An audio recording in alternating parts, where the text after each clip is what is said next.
د لیوال ملي پوهې پروګرام وسایل نه همت اړین دی. د ټکنالوژۍ په مرسته زده کړه په هر کور، هر ځای، هر وخت او هر عمر کې پرته له ښوونکي او ښوونځي. ګرانو ستړي مه شئ، کتاب مو راواخلئ. دا د کتاب مخ دی. دا شنه ونه ګورئ، د کتاب شاته ګورئ، یو په منځ نیم شوی سوره نر هم ورباندې شته. شاباس، اوس نو کتاب پرانیزئ. زوه او ظرفونه رنګول د نن سبق یا لوست دی. له ښوونکي شادګل سره ظرفونه رنګول زده کوو. ښه، دا دي ظرفونه. څه شی دي؟ جک، چانکه، پیاله، بشقاب، قاشق او پنجې او یو ګیلاس.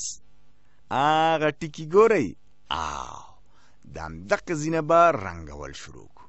صحیح ده؟ پیل به کوو. راځئ چې د ټولو نه مخکې د جک منځ ته رنګ ورکړو. کوم رنګ؟ سور او سور. بس. او د جک شاته به زیړ رنګ ورکړو. دغسې.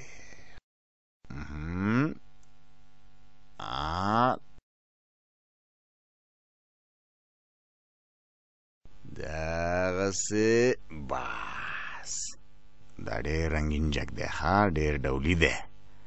پاته شو د جک لاس دی. دې ته به لیمویي رنګ ورکړو. ښکلی شو. ښه، اوس نو د چانکې وار دی. دغې غاړې ته به یې نسواري رنګ ورکړو. او لاندې برخه یې ګورې، هغه ټکې، دې ته به نو نیلي رنګ ورکړو. دغسې. ښکلی شو. دغه پیاله هم د همدې خاندان ده که نه. غاړې ته به یې نسواري رنګ ورکړو.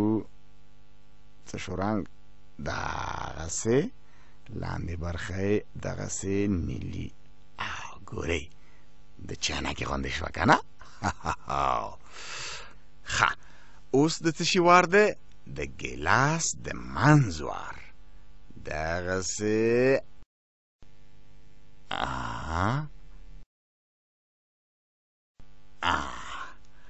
زه فکر کوم په ګیلاس کې د ام اوبه دي، که څنګه؟ ښه، چې شی پاتې شو؟ وشقاب. وشقاب دا هم د چانکې د خاندان نه دی. ښه، دا پنجه خړه، کاچوغه دا هم خړه. پاتې چې شی شو؟ د جک غاړې ګورئ، دې ته به لږ شانتې خړ رنګ ورکړو. دا شو ظرفونه د یوې وړې کورنۍ دپاره. ظرفونه رنګول دې زده کړل. اوس د زوه توری رنګوو. دا ټکي ټکي زوه توری لیکل شوی چې په سر کې یې د سره رنګ ټکی ایښودل شوی. دا د دې لپاره چې د زوه توري لیکل له دغه ځای څخه پیل یا شروع کیږي. د زوه توري پیل له همدغه ځای څخه کیږي. د زوه توري ته زوی هم وایي.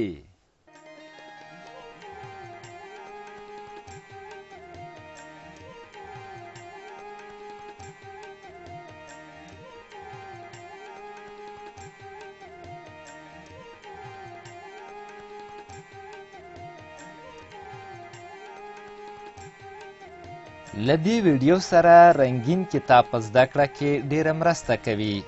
د کتاب ترلاسي لپاره پته ده LLS@leval.com 003 280 د نورو معلوماتو لپاره لیوال د لرې ښوونځي تګلاره وګورئ.